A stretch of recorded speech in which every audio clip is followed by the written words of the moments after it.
Okay. Okay. So good morning, not good afternoon. Good morning, from the Impact Project. My name is Kostas. This is the last lecture on this piloting course, soft and digital skills in collaboration with Artificial Intelligence Playground. I have here, my colleagues. So I will start, as I look at them in the screen, Samia, who is also the lecturer today, Elena and Tatiana, and also Eric. That I would like to thank you, not now, but from the beginning and at the end, for your contribution with your students to our activity. So Eric, thank you very much. We have already proposed to the Eric's University to be an associate partner in Impact, and he's waiting for his authorities to say yes or no. So for all the Norwegians, thank you. And we're going to continue with the last lecture. Next week, we're going to have a simple multi-choice questions test through our Moodle platform for the students that they would like to follow the course, the whole process. But before this, you should evaluate the course for the whole semester, those that you have participated the whole semester, in order to be better for the next courses that they are coming. And before I will present Samia and the Samia's talk of the today's lecture, I would like to provide the floor to my colleague Elena Misrachi, that she will present the second, let's say, the second, not the second phase, the continuation of our activities regarding modules for the students starting very soon. So Elena, if you can sum up within a minute what we are preparing. Thank you very much. This is the last session for those who started in October, but this is the second session for my Technion students. We started this week, we met for the first time, and this is going to be an Israeli shifted semester. We're just beginning this week, and we will be running this new course until the beginning of April. So this is an international course as well. It's called International Communication in the Age of AI. It's for students, and you will be very active and produce a lot of interesting results, like presentations. You will organize a conference, student conference. So I'm inviting all of the participants from this course to actually continue. It's going to be run at the same time every Friday. In addition to Fridays, we will have also Tuesday morning sessions, also from 10:30 to 12 Israeli time, which is 9:30 to 11 European time, Central European time. You will probably receive information from us in an email and through your lecturers. We are still inviting and recruiting some students to register for the whole semester in case you're interested to receive credit points into your diploma supplement, into your course recognition. And if you cannot register for the whole semester, you're always welcome to join any one of the sessions just for enrichment, because every session has a unique focal point, the topic, and it's going to be either related to AI or communication. Again, the soft skills will be the integral part of actual collaboration, international joint work. So we invite you to continue attending every Friday, even when you are on the exam period. If you can join, please join. Thank you very much, Kostas, for this opportunity. Thank you. In order to adapt, that's why it's important to follow us in the YouTube and in the Facebook, because the recording files as well, they are going to be announced only through these channels. So please, join us in Facebook and in YouTube in order to keep update whenever you want. So now, I would like, to thank, also we have with us Abdellah Chakari from AOE, which is very important. And thank you very much, Abdellah. And very soon, we are going to have more activities also from our colleagues in Morocco. This is the unique thing in Impact. We are all over the southeast of Mediterranean area together with Western Balkans. Of course, we have some people from the north, like Norwegians. What else? We have... no, this is, you are our northern representatives. And of course, we are going to announce with us. Yeah, you're very welcome, and thank you very much, Adela. I would like to provide the floor now to our colleague Samia Zaid. You know Samia from the last lecture that we had in this course regarding cultural intelligence. And Samia today will speak to us about something very student-centered, I would say, but also, very related to any active citizen. Own your growth, steering your own learning. So the floor is to Samia in order to guide us through this lecture. Thank you, Samia, very much. Thank you, Kostas. Thank you, everybody. I'm so happy. I'm so excited to spend the next 1 hour and a half with you here. And I hope that I can contribute to your learning journey after you finish attending this session. So in the chat box, I want you, each one of you, on a scale of 1 to 2, to rate. How would you rate your motivation and willingness to participate and engage in this workshop? From 1 to 2, everybody. Thank you, Kostas. Okay, everybody, the chat box is open. Please rate your response. How would you rate your motivation? Okay, my saloon Aya, thank you so much. Everybody's motivated, highly motivated. Okay, 10, 8. Okay, we'll make sure that, okay, what is 754? Okay, 8, 9. Okay, highly motivated. I mean, should be enough to have a very exciting, engaging lecture today. Okay, so that's, okay, what else do we have here? 1 second. So 6, okay, we'll make sure, Kevin, that you find it interesting. Okay, very 10, thank you. Okay, Eric, okay. So I'm awaiting your participation. 7, Verit, wow. Send you a big hug, Verit. Okay, everybody here, thank you. So almost everybody's motivated. My next question is this. On a scale of 1 to 10, how willing are you to share your own ideas, listen to other ideas, and be creative in this workshop? Are you willing to share your thoughts, your ideas, your strengths, your weaknesses, your experiences?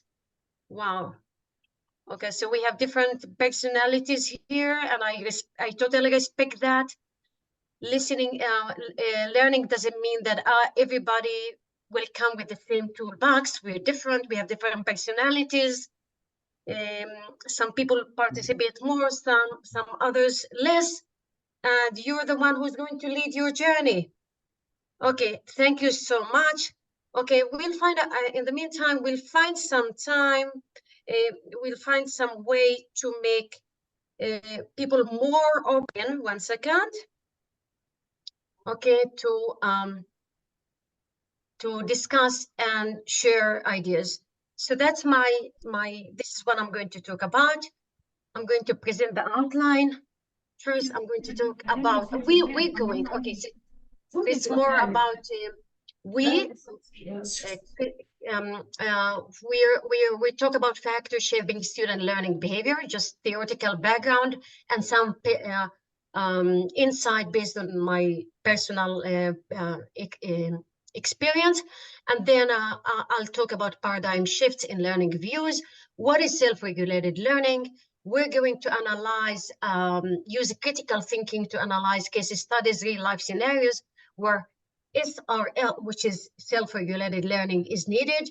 We're going to have an interactive activity where we want to engage and evaluate self-regulated learning strategies, and maybe at the end we'll decide to adapt and adjust some of our learning habits. And then I'm going to open a discussion where we would discuss and share our ideas as to why self-regulated learning, meaning lifelong learning, is important, and how can it be fostered from the side of teachers and students, and what are the challenges, again, from both sides, because here we have some teachers, lecturers, we have students, so this is really the mixture of all the participants in this context, and I'm sure that at the end I'm going to provide you with meaningful, insightful, useful takeaways that you can take with you. Ready to start the session?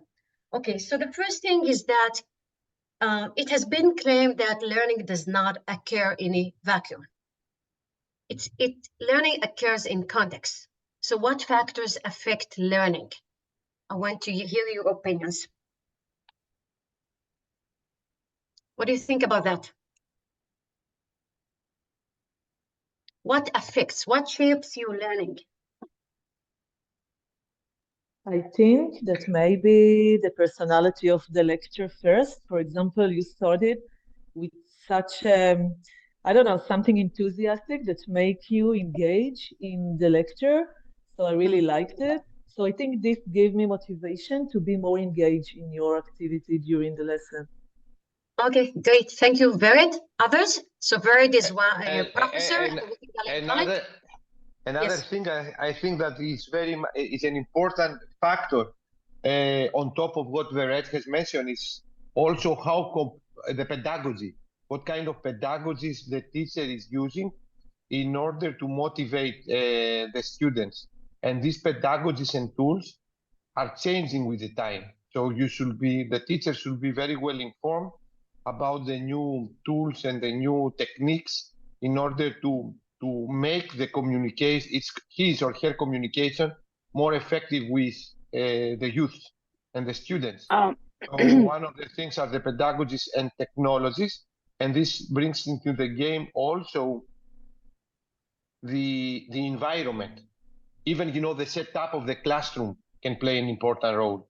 I still remember one US professor that he would like to change the whole classrooms, not to have, the desks one between the other, but make, rounds. So everyone looks the other one and can interact. So it's the pedagogies, technologies, and the environment on top of what Vered has mentioned.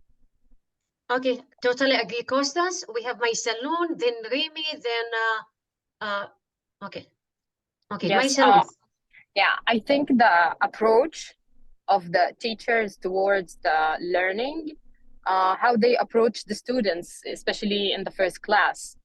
The approach of the teacher is crucial for the students' understanding of and it decides the level of their engagement in the learning process. Because when the approach of the teacher is, we are here to learn and I'm not here to judge, I'm not here to, everything you say will have a mark, I think this will encourage them to be more engaging in the learning process. Right, my saloon.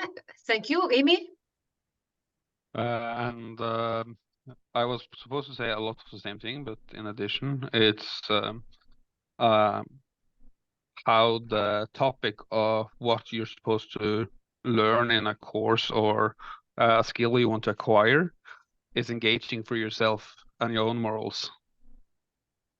Yes, so it's the topic. Okay, and who decides on the topic, Remy? Who will make that decision?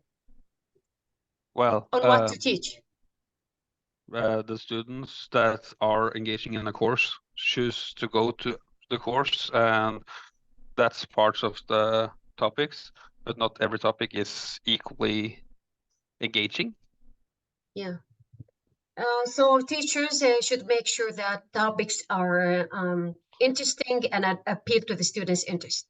Thank you all. So, okay, so some of you emphasize the role of the teacher, and there is a little bit emphasis on the role of the student, as I see it from the responses from the responses that I heard.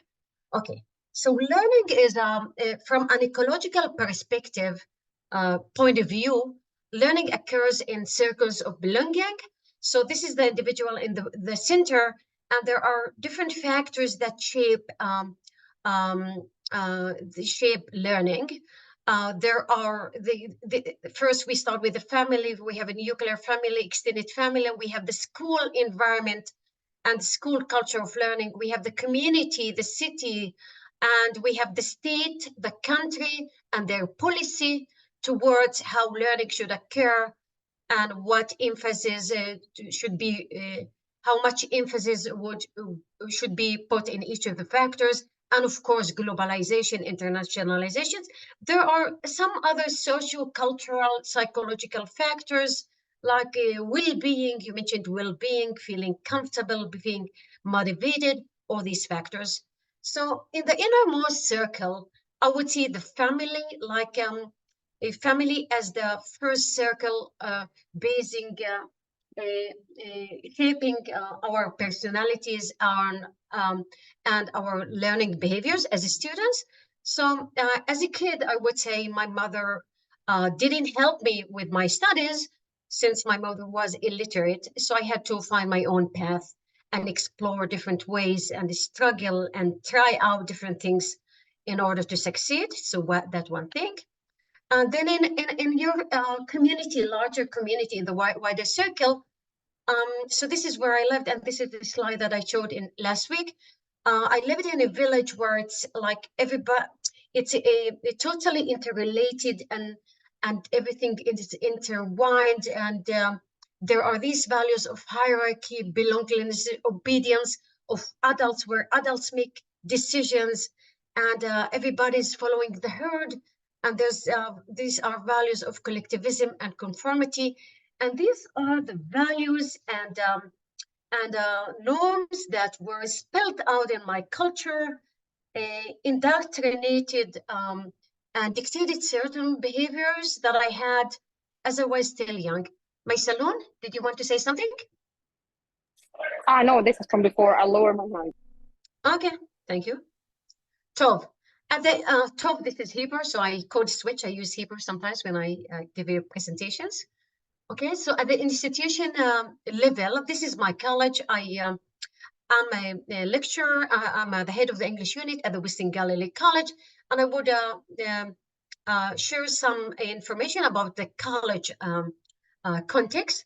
So students at the Western Galilee College come from a variety of ethnic, religious, linguistic backgrounds, and they come from diverse, talking about diversity and inclusion. So we're really doing that. So we are diverse at the Western Galilee College. We have a diverse population of both teachers and students work together, collaborate together to create a shared campus life where everybody can engage in a learning experience that is uses or relies in innovative pedagogical approaches. Now, I would say that in our classes, we have a mixture of students.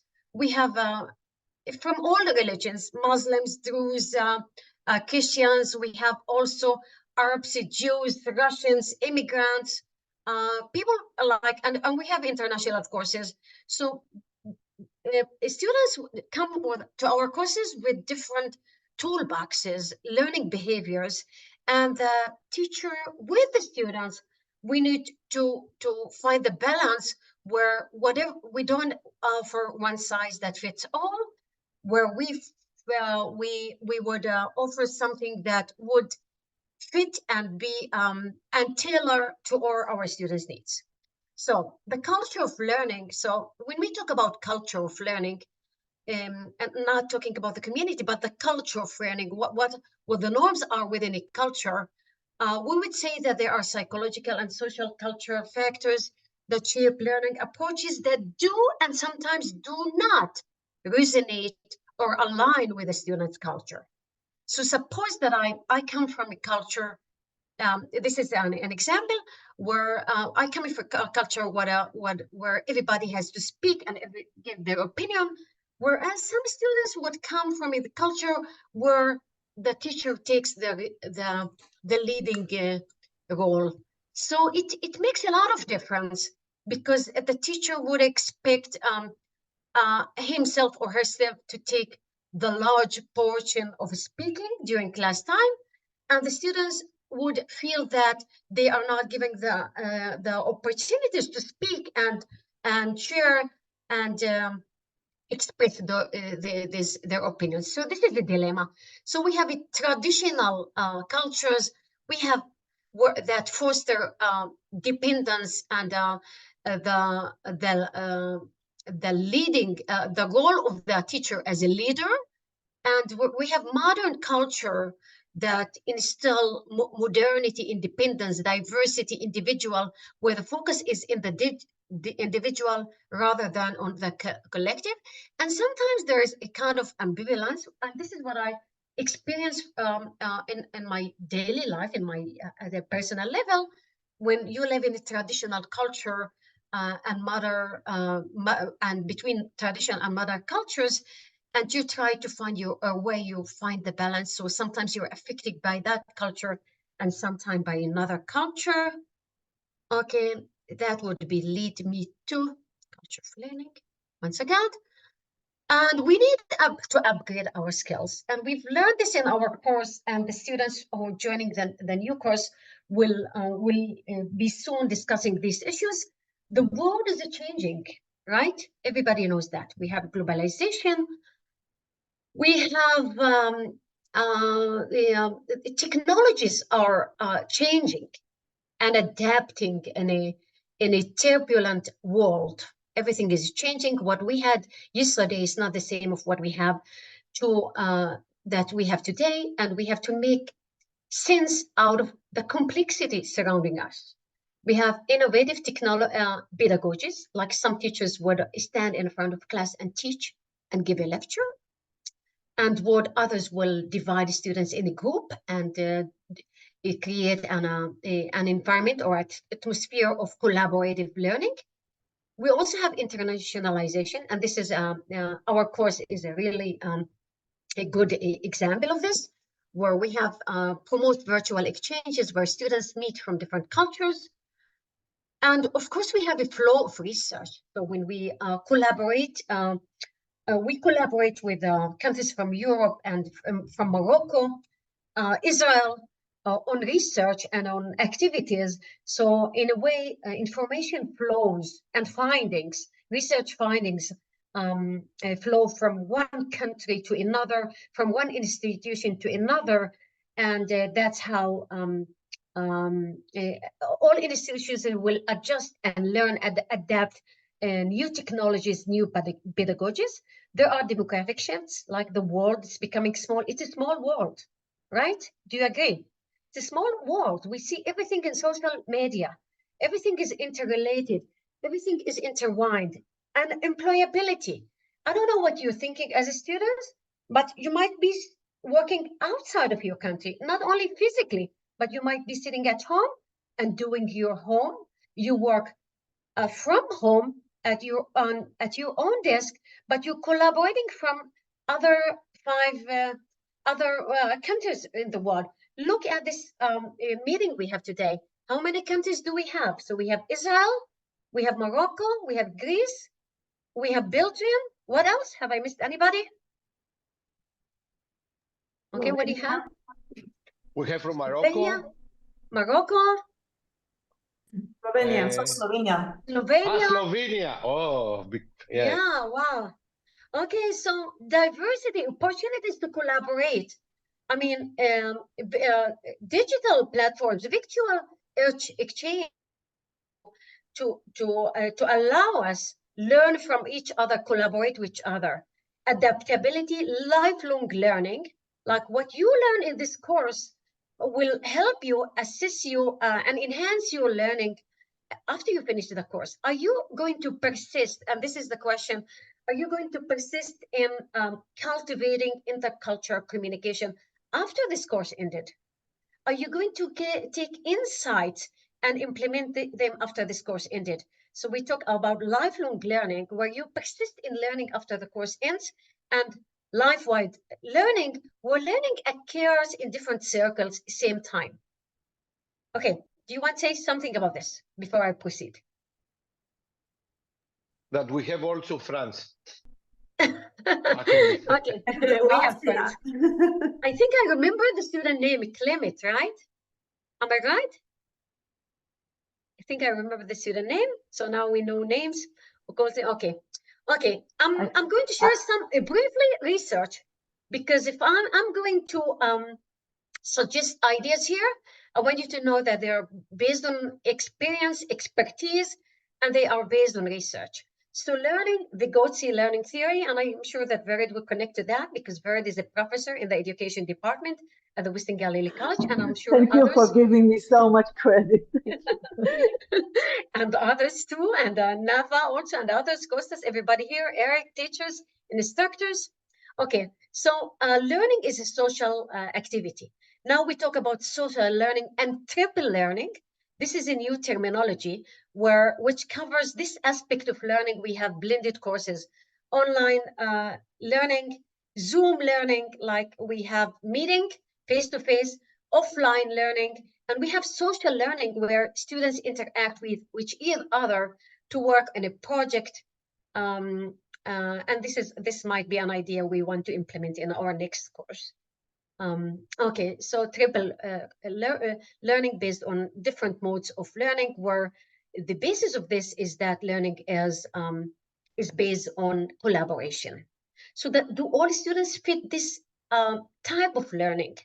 Do they align with this? Do their mindset align with this type of learning? This is the question. Attribution theory. So the question is, are the causes people attribute to success and failures, are they within the person or outside? Is it something internal, your personality, your motivation, or is it something outside the person, like distractions? I didn't study for the exam because there was noise outdoors. So everybody was making noise and I couldn't concentrate. Is it fixed or unstable? Like the reasons, are they fixed or unstable? Can you change your destiny? Can you change your learning outcomes? Can you take the lead? Are they within control or not? So research shows students ascribing learning success to others are less likely to succeed than those attributing it to their own abilities. Okay, so if you think that you're gonna fail from the beginning, if you think that you're gonna fail just because the teacher didn't do his job, I mean, this is, I would say that this is a very negative approach to viewing the responsibilities of learning. Okay, locus of control. So we have internal locus of control and external locus of control. The locus of control is internal if individuals believe that they can control their life. Their life events are the result of what they do. Like you're in charge, you're the one who affect and make changes and do things. You are the one who cause things to happen. Whereas the locus of controls is external if they believe that their life events are determined by others. If you think that the teachers, it's the sole responsibility of the teacher whether you get a high grade or not. Okay? Do you want to share how do you see your locus of control? Okay, to me, it's I think, okay, so just think about it, okay? Just think about it. Next. I can share about, is it okay, Samia? Can I speak? Yes, sure.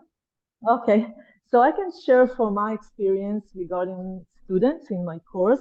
And sometimes I see the anxiety they have at the beginning of the course, the first few lessons, and it's really prevent them from concentrating. They always ask, can I have the presentation? Can I have this remark written? Can I have a summary of the lesson?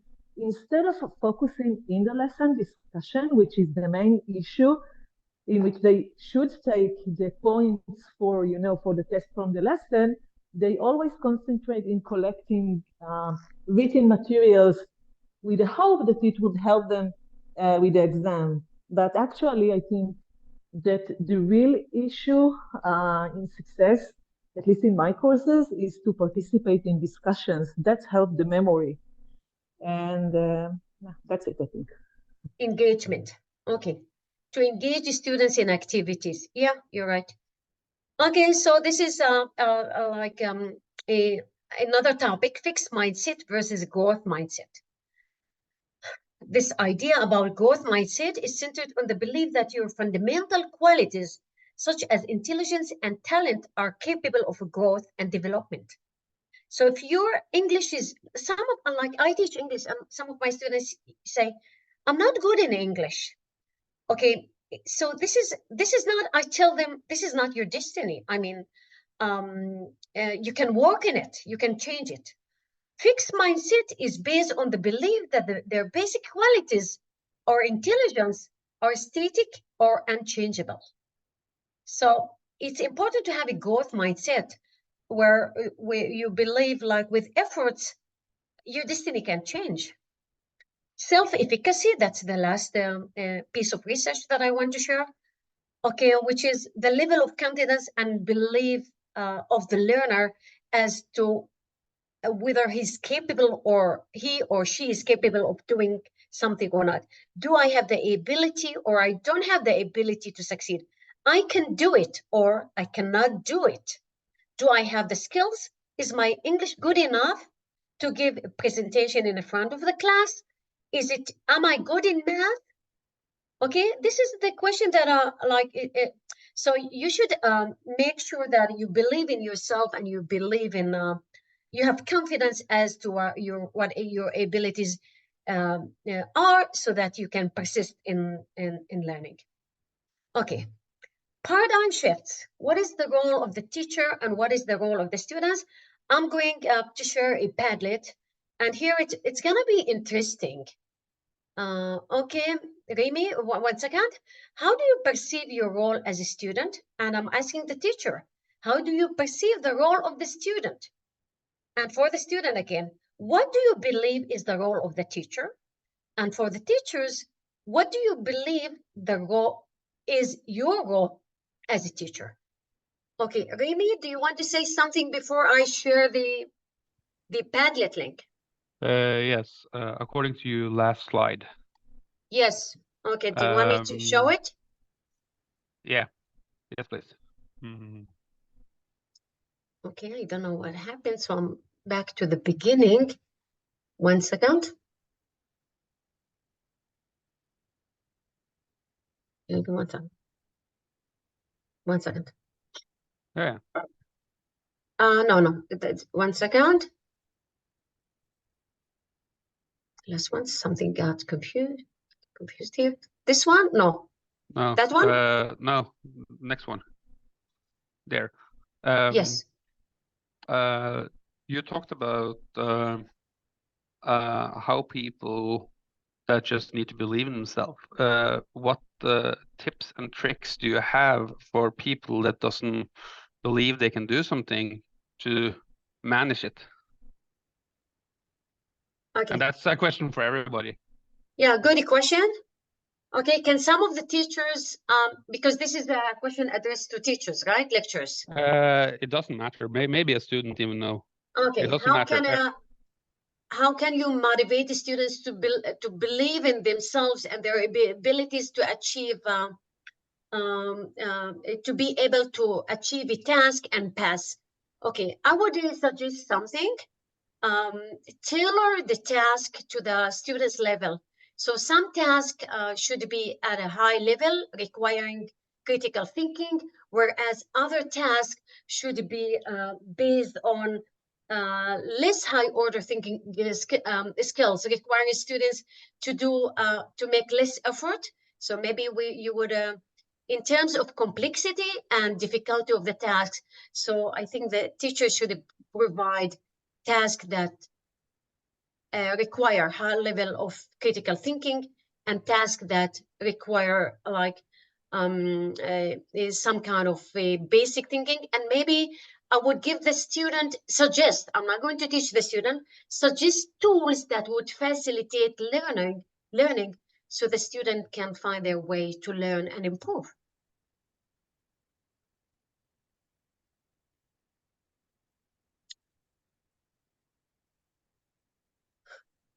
Okay, so that's one suggestion. Okay, now, okay, Elena.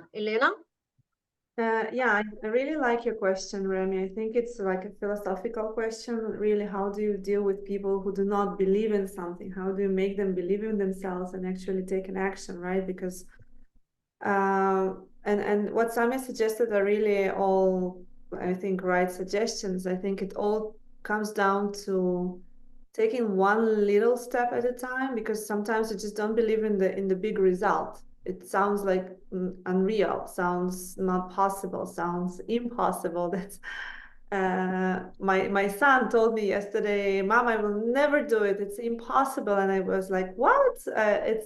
It's a matter of maybe I'm a dreamer and I believe that impossible is possible, but those people who are not like me, I guess the only way for them to believe that something is possible is just make it, just, you know, make those little goals, like cut them in small pieces and just take one little step towards a smaller goal first, maybe, and just keep going. And once you begin working and getting the initial results, the idea is also to get some kind of gratification, some kind of push and you know, interest to continue, because if you're just doing something and you don't get any feedback, it's not gonna work, or your self-belief will not change in that respect. So it's very hard actually in life. I'm just also thinking about my students who say, okay, I will never speak English like the way I want. It's never gonna happen, it's impossible. And maybe they're right, you know. But is it the reason not to try? Is it the reason not to you know, to begin with something? Like I would never have thought I could ever speak Hebrew as my 10th foreign language, and I do. Like when I came to Israel, I didn't even open my mouth. I didn't say a word, didn't understand the word for like 2 years. And now I speak, and people like really, you know, I'm like a native speaker. I don't know, not a native speaker, but things change. Impossible can be possible if you just take one little step at a time, I guess. But I think everyone needs to think about it. Yeah, it's a step. I agree to that. Yes, go. Yeah, it is taking the steps and rewarding students for small pieces or steps or progress they made. Okay, Kostas? Yeah, I mean, this is one aspect. All right, you know, the feedback, the support. But let me ask you, Remy, you know, whenever we would like to feel the motivation and whenever we feel to have to feel confident, you know, 80% depends on the individual that would like to go ahead. So it has to be with how do we build our confidence also by ourselves and not depending on the others, because in this way you are building, you know, the culture of a loser. So I will say engagement. Whenever, you know, the best coach of ourselves in order to build our confidence is to aware of our weaknesses and engage and go against our weaknesses. So if you would like to learn something, of course, the environment of the teacher is very important. So my colleagues, they have already covered this, but always we should do not, you know, wait for the others, but also work out by ourselves. So when we feel less confident, we should build our confidence. And how you can build your confidence? By repetition, by trying, by motivation, by feeling comfortable with mistakes, but learn from the mistakes. So it's a dual, a pathway. It's the teacher, but also the commitment and the motivation and of a student. And we are students as well, all our lives. So this is not a definition. You are students now and I'm the teacher. It's a vice versa as well. So I will say commitment, hard working, and learn and be comfortable to do mistakes, but learn from the mistakes. Yeah, and May Kostas, I I would add say, also, yes, go ahead. may I add also compliment yourself. If you done some, you know, you did a stage, you did even a small part and you succeeded, compliment yourself. You deserve it. Yeah. Correct, very correct. This is very correct. I don't know who has made this comment. Sometimes we should gratitude ourselves for the achievements, not only be critical to ourselves. Very correct comment. Yeah. Okay, Eric? Yeah, sometimes I think if you are able to establish a positive relationship with whoever you are talking to or motivating, that might be easier to give some kind of positive feedback or constructive feedback, which I have to work with every day because it's easier to look for faults than the good stuff. But if you can find something positive to say, that might be a start, I think. Thank you, Eric. constructive feedback, this is the word. And don't give, as teachers, this is my advice for teachers, don't give pass and fail grade. So you can use another criteria. You can say, for students who are making efforts, you can say approaching standards. And for the ones who are doing well enough, you write meeting standards. And for the one who are excelling, you can say exceeding standards. So these are the three criteria that I suggest: approaching standards, meeting standards, and exceeding standards. And this sounds positive. So it's like rewarding your accomplishment. And Remy, I would suggest reward yourself as a student. I mean, after you get positive feedback, reward yourself, like go out and drink something, have a meal, you did something good. So that can be rewarding. Tajana? Yes. I would like to add also the part that was not now discussed. There is might be very important and could influence students the opinion of their colleagues. And sometimes I have the feeling that this is even more important for students what the others believe of their work or their activities and so on. And this put some of them step back. So try to understand what informations are given to you, especially also from the teachers. If you're in doubt, try to check this and don't go blind on everything what you can hear around you, also about yourself. Go step by step and be proud on the small steps as well. Okay, I agree totally. Okay, thank you all for your contribution and suggestions. I posted a link on the chat box, and I would like you to contribute to this discussion on how do you perceive your role as a student, and for the teachers, how do you perceive the role of your students? Okay, so this is the Padlet. So I shared the link, and I would like you to add your responses here. So how do you perceive your teacher role? So as a motivator, okay, influencer and coach of learning. Okay, nice.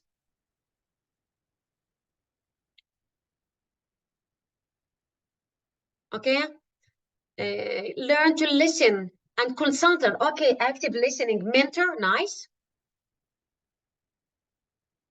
Samia, let's give some time to for people to think and write. Okay. Also for students, please, everyone get involved and write what you think about your role as a student. And also think about the topic of today's lecture, self-regulated learning. What are your responsibilities?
Okay, people are still writing.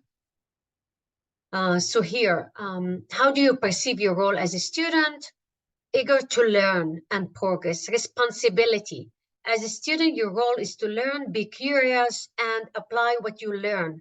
Persist in learning, even outside of the classroom. As someone who is there to learn how to learn and gain the most from teachers' experience, to build the confidence through mistakes and experiences. Okay, this answers your question, Remy. Learn and be curious and ask if you don't understand something. Knowledge sponge, to build a new knowledge. Okay, accept mistakes and learn from them, to be able to speak and express ideas, to learn, talk, networking, listen to the teacher, be responsible, be active. We do what we must. Okay, collaboration, communication. Okay, let's see what the teacher role is. Okay, so here we have, what do we have here? Okay, as a motivator, influences, coach. Okay, you're the coach. Okay, pastor, learn to listen. As a mentor, supporter, be there. You're there, I'm available. Okay, we can talk about your progress. Provide examples by modeling, yes. Educate, guide, and inspire. Push them. Okay, the teacher pushes, and that leads to motivation. Give them inspiration as someone who can convey material in well-organized way. Okay, so the focus, lifelong learner. Okay, have I missed anything here? Okay, we need learning through experience, fulfill my duties. Okay, so responsibilities to progress. Okay, that's it. That was, okay, so that was the idea here, like different ideas, and mainly the focus is on the student. Okay, so this is the different views from Sage on the stage to Guide on the side. That really reflects what self-regulated learning is. From an expert who said, look, students here are not interacting, they're not even talking with each other. They're sitting side by side. One second. They're not seeing each other, and the teacher is doing the main job here. And here, collaborating, talking, and the teacher is on the side if needed, available. I'm here if you need me. Okay, who's in charge? Einstein, what did he say? A student is not a container. You have to fill, but torch you have to light up. So students come with all the potential, and you have to activate the student. That's your role. A mentor, mediator, guide, facilitator, knowledge of versus knowing how. It's our responsibility is not as teachers, not to give the information, not mainly to give the information. You want to teach a theory in physics? Go ahead, Kostas. Teach physics, but then you have to teach students how to expand, how to enrich, how to do something extra, and be curious to continue learning. Okay, student role, active, autonomous, aware of learning. Okay, now I'm reading. Okay, so this is an example of self-regulated learner. Can somebody read this, please? Okay, just look. Can somebody read? Yes, Kostas. Kostas. Okay. Thanks. Surendra is in his final year at Peace High School, and he's hoping to go to university to study engineering. He has been struggling with his English presentation skills, finding difficult to come up with interesting topics and describe them clearly. He decides to watch TED Talks on YouTube while reading along with their transcript, underlining keywords, and taking notes on how the presenter structures their talk. He then records himself as he presents a summary of the topic. He watches the recording and compares it with the original presentation. At first, it takes him a long time to prepare, and his speech is not very clear, but he tells himself that such a difficult skill takes time to develop, so he keeps trying. After a few weeks, he starts to see an improvement and rewards himself with a nice meal with friends. Can I comment on this? Yes, sure. This is exactly, how do we behave, not as a students, as a professionals, as a lifelong learners. And exactly this is what you should do. This is an excellent example. And also, I would like to say, if we have any athletes over there and you are a competitive athlete, you will see that the habits from the sports is exactly what you can copy in the university. How do you learn? How do you work? How do you collaborate? And the most important, how you get improved. So if you are a sportsman or if you are an athlete, I'm talking to you as an ex-athlete, this is the way that directs you the whole of your life. So you can see over there, he takes the responsibility to himself. He takes charge of himself, does not blame this one, the other one, the system, the teacher. Notice Costas, the teacher is not mentioned. Exactly. But is exactly what did I say to you before? You know, take the responsibilities to you. I mean, if you try to blame everyone, criticize, you know, this is the easy thing. But, you know, take the charge to you. I think that this should be a message for anyone. It's an excellent article. Thank you. Yeah, it's very recent, 2023. Yeah. So, okay, this is how we want to see the students. Take it. There is no mention of the teacher here. You take the responsibility for your learner, and perspiration beats inspiration. Okay, this is the idea. Work hard, you succeed. And geniuses are made, not born. Right? Do you agree? And also, Samia, it says something that, you know, I think in the Padlet has not been mentioned. Patience.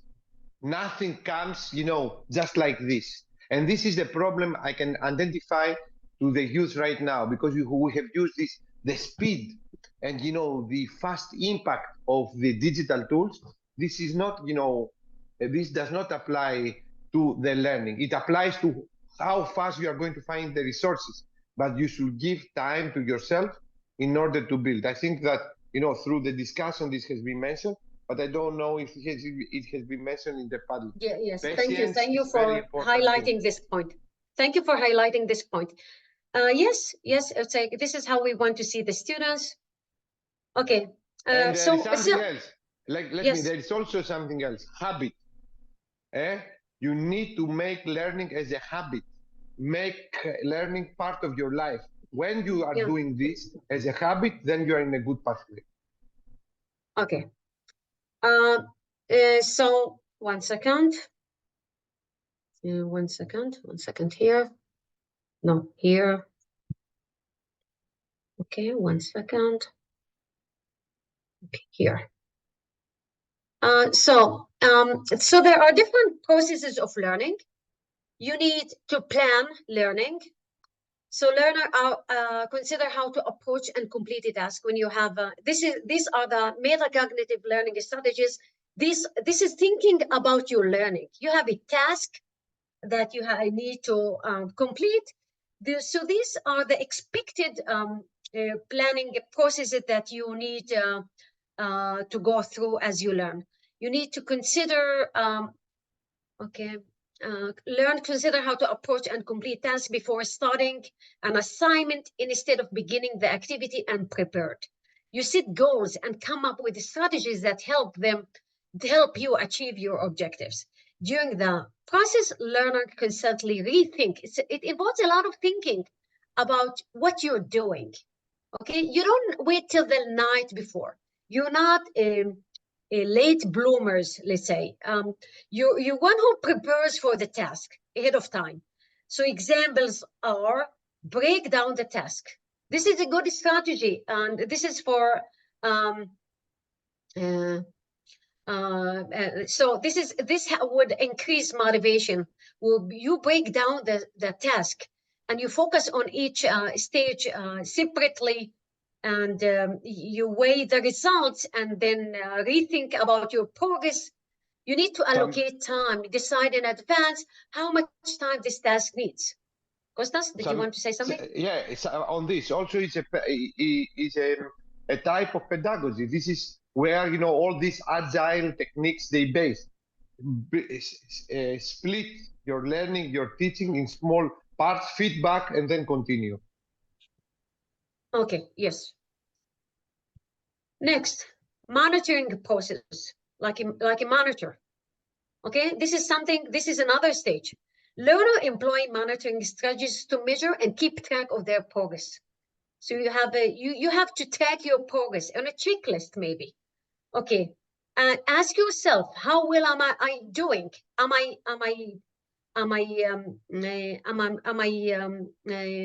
doing well? I'm progressing well. These strategies enable learners to check how they are doing, see if they are making sense, and make adjustment. So this is thinking about your learning. If something doesn't work, think about it. Give yourself time to think about how you want to complete or achieve or work on a task. The monitoring processes strategies are there are so many examples, but I chose self-questioning. You ask yourself questions and maybe keep a learning diary. Sometimes I keep notes. You know what? I have a checklist. I keep notes, and then I check these notes. I go over these notes to check my progress. Okay. And then sometimes you have problems. Something is not working. So you identify the problems, the obstacles. You think about the weaknesses, about what the obstacles, and you consider possible fixes, whether they are feasible, where they are effective, and implement solutions. So it's a lot of thinking going on here. So when sometimes in order to solve a problem in learning, I'm not getting enough resources. Okay, ask ChatGPT. Okay. I don't know what to choose. I have this idea and I have this idea. Why not share it with social learning? Share it with a colleague, another student. Why not share it with the teacher? Okay, brainstorming solutions. Sometimes you don't know. I mean, the teacher assigns you for a group or you want to work on a project. Okay, you want to decide on the idea. So brainstorm ideas and then find solutions. Try to pick up the best solution. Brainstorming. Evaluations, and here evaluation as learning, like you evaluate, you get feedback, you check whether you are doing well, you check whether your goals are being achieved, you check where your plans were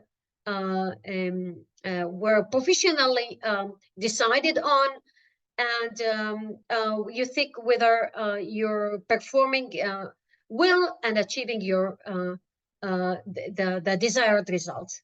So get feedback from other students. Share your work with other students, and self-evaluate your work. Ask questions. Okay, so this is self-regulation, the model, and ChatGPT created this diagram for me. So it's a circular, okay? It's circular. Where you plan something, you monitor, you problem solve, and then evaluate. And after you will evaluate and you see something that didn't work well, you go to the beginning and you have set another plan, monitor. And sometimes after you evaluate, you see that something was effective, something was useful, something was good. So you feed your next your project. You decide on you make a plans, better plans for the next project. Evaluation is very important stage because it helps you improve your behaviors, your actions the next time you're engaged in an activity. And this is a reminder to fill out the form for evaluation this course. Okay, Costas, can you send it please again? Okay, case studies. This is commitment. So we want to, this is Aiden. So I thought about your daughter, Elena. This is a post on social media. We want to analyze learning behaviors. Okay, this is a post on social media. Aiden, this is what Aiden wrote. Can somebody read this, please? And I want you to reflect on that. As a learner, as a teacher, what do you think about this? Okay, can somebody read this? And in the meantime, people think about it.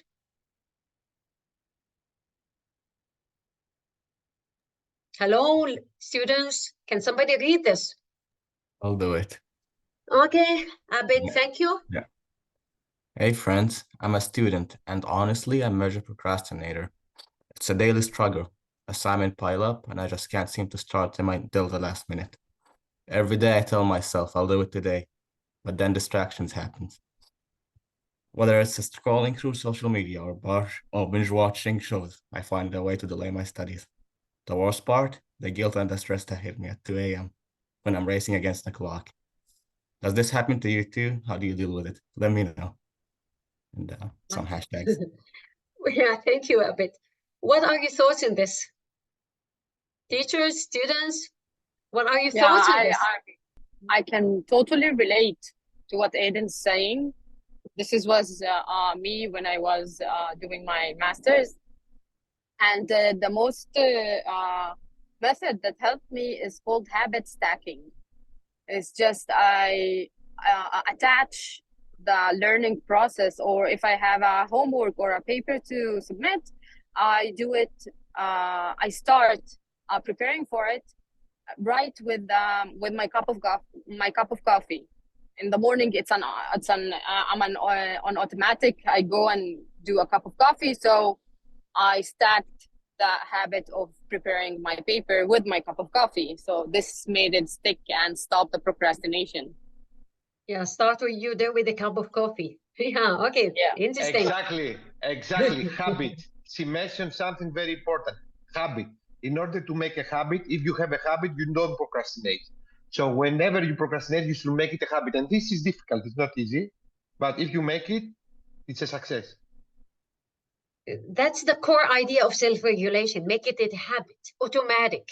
That's why I said to you before, two slides. Yes. Okay, other students? For me, this? Yes. For me, it's a bit different. For me, I just have to start. Like right now, I have a final in like I think 2 weeks. I haven't started, and I've been like delaying the whole thing. But if I actually start, I think I'll just get into the routine of just studying every day, and I'll finish it sooner or later. So that's what I struggle with the most, is just not starting. Okay, just get started a bit. Just get started. Do it. Okay. Yeah. Next, Mira. Okay, this is another post by Mira. Can somebody read this? I can read it. They Okay, are very thank you. shy. Why you are so shy? Hi, there are social fam. Just drop it into the share some exciting news. I am on a mission to supercharge my career in digital marketing. I've set my sights on advanced digital marketing certification. It's a big deal in our world. Juggling a 9 to 5 gig with life's curveballs means I can't hit the books in a traditional class. So I'm going, I don't know what is this, DIY. Do it myself. Do it yourself. Do it yourself. These are new acronyms. Do it yourself with my learning. It's all about that self-study hustle. No classroom, just pure ambition and my trusty laptop. Wish me luck. Oh me gee, I will say. Oh my God. Oh my God. Okay, so this is student who is getting promoted, who needs to learn something, and DIY, do it yourself. That's her way. Okay. So what do you want to relate to that, students? Are you like this? What is your advice to Mira? What do you suggest? Suggestions? I want to suggest that when I don't have any time to read books, article, whatever, I just try to listen to them.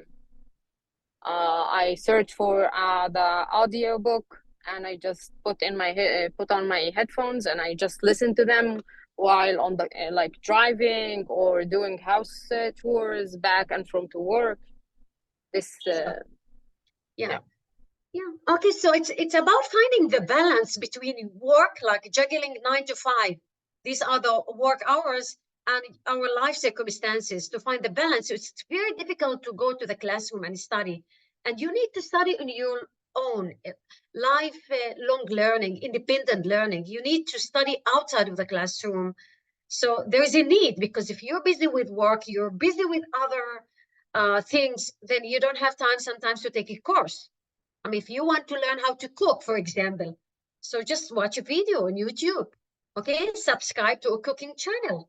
That's how life goes. So you don't always need a teacher for everything. Learning is there in every sphere in our lives. Okay, that's interesting. Now, a D, like, can somebody read this? I will read it. Okay, Nava, thank you. Hi, friends. I'm joining an online class with students from many places, Europe, Israel, Morocco, but I worried because my English not so good. Talking in English with them make me scared. What if I say things wrong or they can't understand me? I hope it goes okay. I'm afraid I might quit. Wish me luck, Adi. Okay, your thoughts, students. Thank you, Nava. Your thoughts, teachers. So Nava, I noticed that you corrected the English while you were reading. I actually tried not to. Yes, because yeah. But if I may say so, can I say something about that? Yes, sure, Nava. I have students who come to me with the same concern. And first of all, the problem is mutual. So some people have difficulties to speak English. Students have difficulties to speak in front of audience. Each person has a different, soft spot. So to see the vulnerability or to admit the vulnerability is half of the way. And then you try, and only by trying and making these mistakes in a protected environment is not so bad. You're right. Yeah, you're right. Experiment, engage, hands-on learning activities. You engage, you do something with learning. You're doing something. You're making effort. Thank you, Nava. Other students, do you want to say something about this? Sure. Like yes, Abid. Like said, I think for a classroom, the stakes are very low. So making mistakes is not a big deal, which is like, a big opportunity to come in and like constantly like iterate on your English. So like it shouldn't be an issue. Yeah, I think as Abid, I think as an English teacher, I would like this. You know why? Because he got the message through. I can understand the message that Adi is trying to deliver. And that's the main thing. That the message gets it through, another accuracy, because I'm sure that Adi will find his way with like some guidance maybe from a teacher, mentoring from the teacher, to fix these grammatical mistakes. And ChatGPT is there, OpenAI AI is there to help students fix their English and learn from their mistakes. As long as you're you have the motivation to learn, and to me it's clear. I mean, I get the idea, so it's good. So I think this student fits this course between Israel, that course, the soft skills course, and he or shouldn't quit. That's my opinion. Okay, personalized learning. These are chatbots that were created this week on the AI Playground workshop that Elena Mizrahi is giving every Wednesday. So about this student who was procrastinating, Costas created a chatbot on time management. What is a chatbot? It's an online assistant that help you and guide you through learning. So this is, I'm going only to give an example of one, just send you in the chat an example. This is how chatbot looks. It's like student access, you write your name and you start a session and you get guidance on learning something. So this is something that I created this week following Elena's workshop. 1 second. This is an excellent example of how a teacher continuously, they are students, they are learning in the whole of their life. So if you are a teacher, you are a student at the same time, the whole life. This is a great example because Samia learned from Elena's workshop and applies now. And also the tools that she's going to apply will provide you an excellent feedback on how you can be improved. Because I suspect that this is, what the chat box they provide at the end. They work like a coaches. and they provide you very nice feedback. So this is a loop actually, you know, output feedback, output feedback, output feedback. It's a circle. Yeah. Okay, so thank you, Kostas. Kostas, so we had the 3 cases, Aiden, Amira, and Adi. For Aiden, I would suggest the chatbot that Kostas created on time management. Okay, you created this on Wednesday, Kostas. Actually, you know, the chatbot created, but it was very accurate. But this is to activate your student and so that they take responsibility and they manage their learning. For Mira, I would suggest the chatbot that I created, Smart Study Buddy, and I posted the link on the chat box. So this would lead you through the stages of completing a task, self-regulated learning, how to plan. I filled in all the information about planning process, about monitoring, evaluating, and problem solving. And these are chat bots that Elena created. And these can be useful for the 3rd student at D about studying and with international students about the need to improve their English. Okay? So we're learners, Kostas, at the end of the day. We are teachers, but we're learning. We adapt, we upgrade our skills, we're learning new technology. And that feeds our courses and presentations. In order to teach, you should study. You should evaluate. So, I mean, it's the same. It's one story. Teacher and student is one story. If you are a teacher, you are forever a student. Forever. Yes, lifelong learning. Okay, what else? Okay, I want you to share your ideas on learning. And for that purpose, I'm going to make it a quick, okay, 1 second. So we have word wall activity.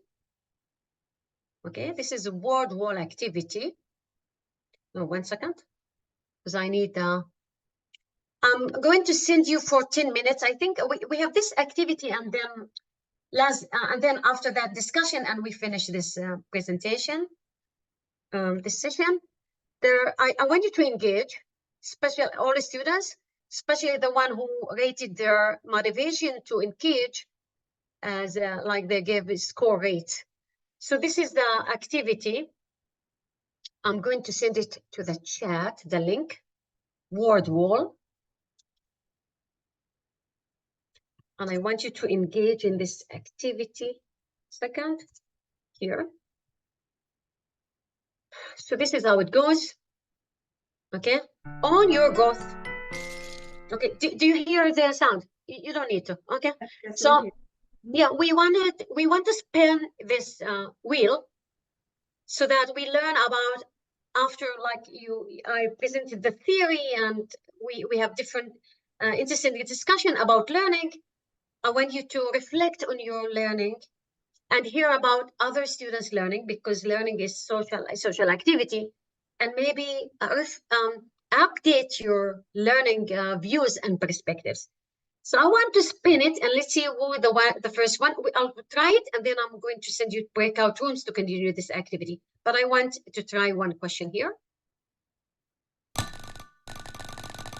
Here. Okay, who wants to answer this question? How does student input in the learning process affect the authority of the teacher? And this is for teachers. Okay, I will say that this does not affect at all the authority of the teacher. If a teacher, this is my opinion, will feel that the student input or the student argument will affect its authority, it should not be a teacher. I will say that in the students' input, either they are correct or not correct based on facts, will improve the authority of the teacher. The specialization of the teacher will make the teacher better. So I disagree that, you know, anyhow affects negatively the authority of the teacher. I think that any student's input, correct or not correct, of course in a polite way, will improve the teaching capacity of any teacher. Not only that it will improve, it will show other students that they are able to post their opinion and create a discussion. You can actually leverage that It will not hurt. You can leverage it and show other students that participation and posing your opinion is a positive, and to encourage a discussion and an argument as well. Again, in a polite way. Right. Right, agree. I think that the teacher's job is to actually elicit the students' input. That's the one of the main roles of a teacher. But again, the word authority, it's a little bit the teacher is an authority in the classroom unless they are not, again, trained enough or not supposed to be a teacher, as Costa said. So if you're a good teacher, you're there, your authority does not have to be proven or cannot be even negotiated in any way. Your main job as a teacher is to have students' input heard in the classroom. Yeah. And I would like to add something. In case that you have experienced a teacher that does not like, this input, or he reacts, let's say, weird during such a comment, this means in up to 95% that this teacher is not confident on what he's talking about, because we are reacting on this when we are feeling uncomfortable. I have done this, and I'm telling you a truth. When someone is reacting peculiar or overreacting, yes, this is because he's doubting about what he's talking about. Yes, agree. Okay, next is to try another question before we go to the breakout rooms. Okay. Just a moment, because we have a comment from Hariklia. Hariklia is a very distinguished scientist that she lives in Israel. She's a Greek. And she says that I think that this discussion should be part of teacher training, including medicine. I totally agree. Included all disciplines, Hariklia. Yes, yes. Self-regulation is part of all disciplines. Even in our daily life, we learn, we regulate and manage our learning behavior. And this is another question. Should the course goals and objectives be decided on with the students or sit solely by the teacher?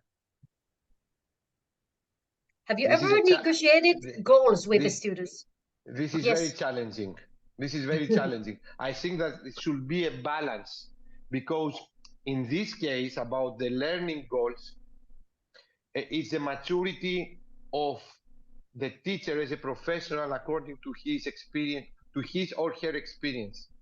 So I think that in this case, the learning goals, not the activities should be tailored according to the observation of the student, on the observation of the teachers, what the students do, how do they react. So you should experiment. Teaching is like a continuous experiment. You try, you test, and you adapt. But the course goals and the learning outcomes, if this is what do they mean about this question, I think that the decisive factor is the teacher. Okay. Yeah. Thank you, Tatjana. Yeah, thank you. I can agree with Costas, but would like to add the experience. According to the fact that at least in our educational system, the objectives and the goals are written in a formal document, which can be upgraded every year in some point. In few years, maybe even more. So what I'm trying to do, I'm trying at the end of the semester, when I finish the lecture, to check with the students which goals, which objectives they believe that we reached, they believe that they were helping them, and if they have some additional ideas. And then I try to introduce them in the correction if I have this possibility to do them, and take them into account, or at least discuss with them, because sometimes it's very good to get also the opposite view of everything. And at the end, we have to take the responsibility, what are the objectives and what are the goals as the teachers. but I like to listen to the student opinion. Yeah, you're right. So there is one, thank you, Tatiana. So there is a needs analysis sometimes that teachers conduct, a questionnaire that teachers send to their students before the beginning of the course. And sometimes we do this in our workshops. In fact, this course is a pilot course. This course that you're participating in, the students, this is a pilot course, and we would like to hear your feedback, which I'm sure will have effect on our goals for the next semester. And we share these evaluation forms with the students throughout our courses, our webinars, our workshops, so we can improve the next time we run workshops. The idea is that goals and learning outcomes should be shared with the students. They should be transparent. They should be clear, and the students should be aware of these goals. And by increasing students' awareness of what the goals are, Samia, or highlighting the awareness. Yes. Samia, aware from the decide are two different verbs. Okay. What do you mean, Constance? Because aware is like to be informed in a clear way, to decide. This means that they decide what kind of learning outcomes are going to accompany the course. It's a decision. It's like it's another action. To be aware is like I inform you. I'm not asking you to decide. Yes. I'm asking you to feedback and assess, which is different. Yes. To decide how to fly in a plane, you know how to fly a plane. To be aware you that I'm going to be the pilot, this is a different thing. Okay, but yeah, I agree, Costa. So to be part of the decision making as to what the goals are, I mean, we give the floor to our students. We give them these forms to evaluate the course, the pilot course, and based on the feedback we get, we can rethink the goals of the next course, right? This is the idea. I think that we should rethink how do we perform, how do we deliver, how do we inform. If they would like, another topics, yes, this is like, to evaluate the processes. Not, to evaluate the learning goals were there. They are, for example, but if they are going to inform us that they would like to have other topics, other processes, how do we perform the course, this is something that we will appreciate a lot. I want to add... yes, please. Sorry. I want to add that the goals and objectives, like at the beginning of every course, I ask my students, what are their expectations of this course? And what do they hope to learn from this course? This might not be giving them the option to decide what are the goals, the course goals, but it puts them in the picture and makes them feel more involved in the decision making. And correct. This may this also, is very correct. yeah. Okay, I think we should ask the students. Yeah, I do want to allow the students also to talk and discuss some of the questions. But this question, let's just use the chat now. And all of the students in the audience, what do you think? Do you want to be asked about the goals and be part of the decision making in some way or no? Because my Elena, I like kebab. I like kebab very much, but I don't know how to cook kebab.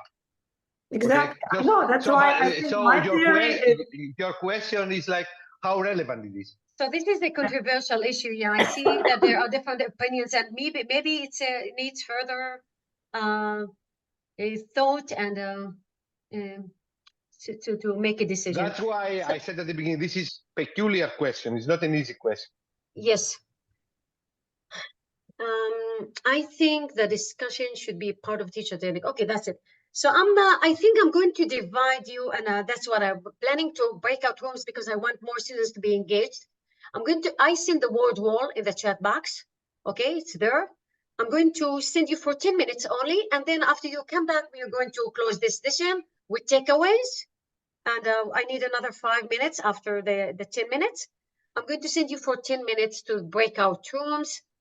and to use this word wall to discuss ideas relating to your own learning.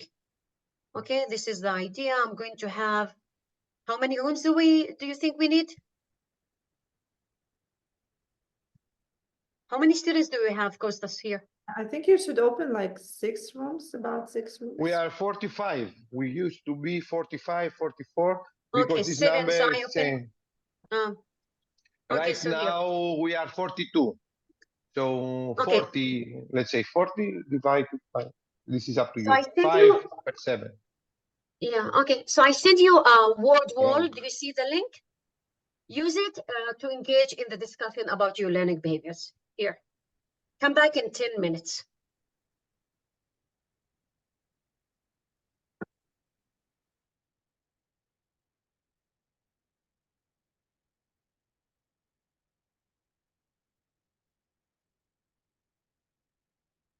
Or please join the room. Constance, can you stop the recording in the meantime?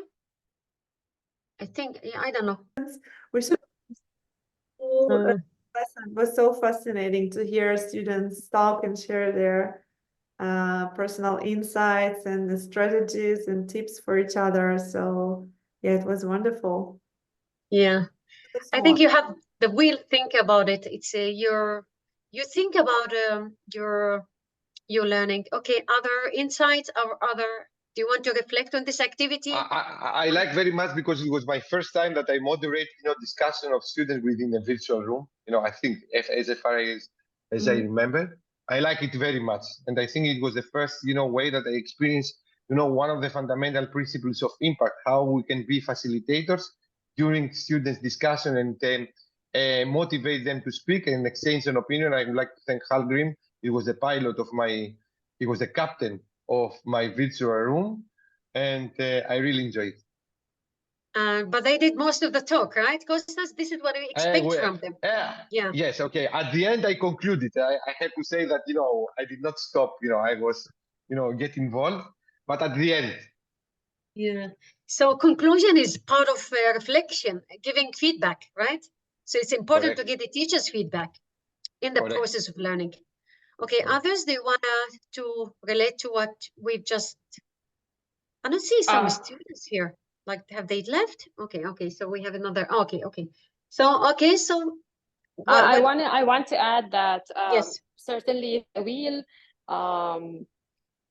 took me back to your previous lecture, the cultural differences. Yes. When we got a question about what if your students don't ask questions, or if they don't understand, they don't ask questions. And I was telling Chava, I think, that in the Arab culture, sometimes they pretend that they know, even if they don't understand, they won't admit. So, and we got cut off. Sorry about that. Okay, so my saloon, there is I've read recently an article about the illusion of knowing. So sometimes students are under the illusion that they know, and therefore self-regulating learning is important, where students they have to assist their learning, maybe take a quiz, ask ChatGPT to create a quiz on the material or the lecture that they have just read, and just to deal with the illusion, to handle the illusion of knowing, because some students. That's very interesting. Yeah, so that was an interesting article that I read this week. So, yeah, okay, thank you, my salon. Others, I'd like to hear from students. Okay, these are, but I know that I have only 6 minutes. Okay, so think about Hal it. Grimm, just a moment. Hal Grimm. Yes. Speak about your experience, please. You were the captain. Yes. I think it was nice to have a discussion and some other viewpoints, and you learn a little bit about it. Yes, it's interesting to think about your own thinking. Think about thinking, manage your learning, and be conscious and aware. I'm going to mention the word aware of how you're learning, the steps. And okay, this is the idea.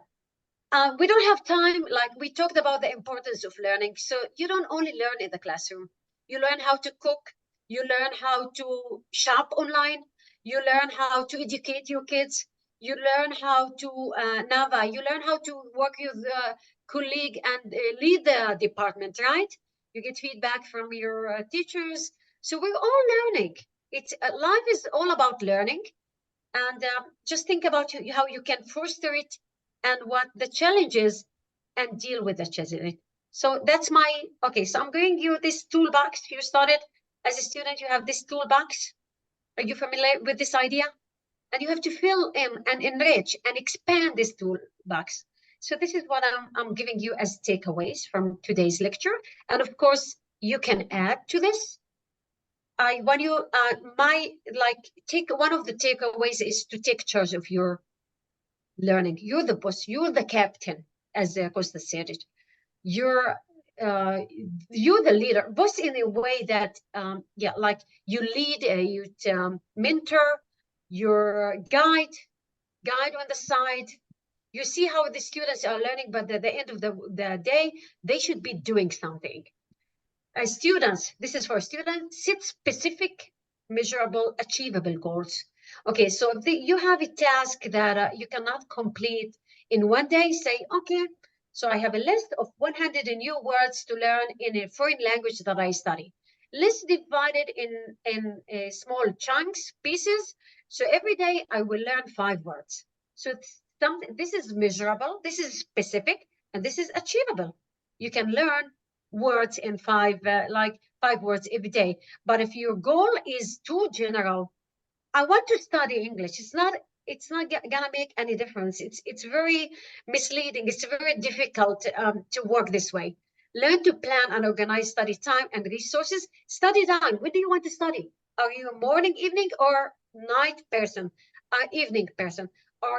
Do you want to study in the library or home? Do you want to study with a friend or not with a friend? Make a decision about that. What is more effective? What works for you? What are your strengths? Okay, and this is for real. You decide what your strengths are and what your weaknesses are and what you need to do in order. So if you have problems with the presentation skills, like a D, the student with this scenario, so watch YouTube. Okay. Watch YouTube videos, interact with others, use a chat bot. Okay, develop techniques to maintain motivation and persistence. How are you going to persist in learning? Be motivated. You have to engage yourself in meaningful learning. You have to see the goal. If you value the goal of the learning, you see some value in learning, then you're gonna work hard to achieve it. Seek feedback from teachers, from colleagues, from friend, whatever. Okay, remember, and this is what Costa said. In other words, right, Costas? Learning is a process, not an event. It takes time. I will say, I agree, and I will say that learning is like to expose yourself, yourself to the others in order to give you feedback. If you don't express yourself, if you don't participate, if you are afraid to do mistake, which is the worst thing that you can do, you should not afraid to do mistakes, because mistake is the start of learning, and you can start learning only if you are doing mistakes, and you are doing mistakes by doing things. Yeah, you have by to nurture your and by engagement and initiatives. Take the initiatives. You are the leaders of the new knowledge that it will come. You are the leaders, not the teachers. And resilience. The teachers are like resilience, yes, in order to cope with learning. I will say, yeah, I thought something else, but I stopped. So enrich, expand your toolbox. There are no shortcuts to places worth going. So if you want to achieve a goal, work hard to it. Now it's time to launch your lifelong and lifelong learning. Lifelong learner, you're a lifelong learner, and you're learning in different spheres, in different aspects of life. So go ahead. Good luck. This is all from me. Thank you so much. Thank you, Samia. Excellent presentation. I think that I remember when we were writing essays, or the teacher on the essay used to say, like, the last impression is what does it remain. So I think that it was like, at least, you know, for using these principles, this was a good, you know, lecture for us to conclude. I would like to thank you, all of you, with your participation, my colleagues, that they are here. All of us, we are colleagues, actually. We are not split it. All of us, we are colleagues in learning and in teaching and everything else. So we are going to renew. I will send you an email about next week, what we are going to do. And until then, join us in 1 hour. Yeah, and now I will speak about how AI can enhance teaching, and I'm sure like, of Not course, exactly, learning. Samia, Yes. not exactly. Yeah. I'm going to talk about how AI can assist.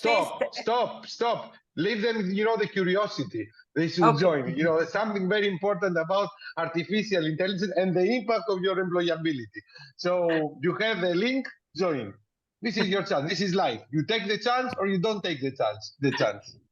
Until, Great you know, idea. in an hour that we will be back, welcome and see you later. Yeah, thank you, everybody. Good luck with your intellectual journey. Good luck with your course. And don't forget, learning. Thank you.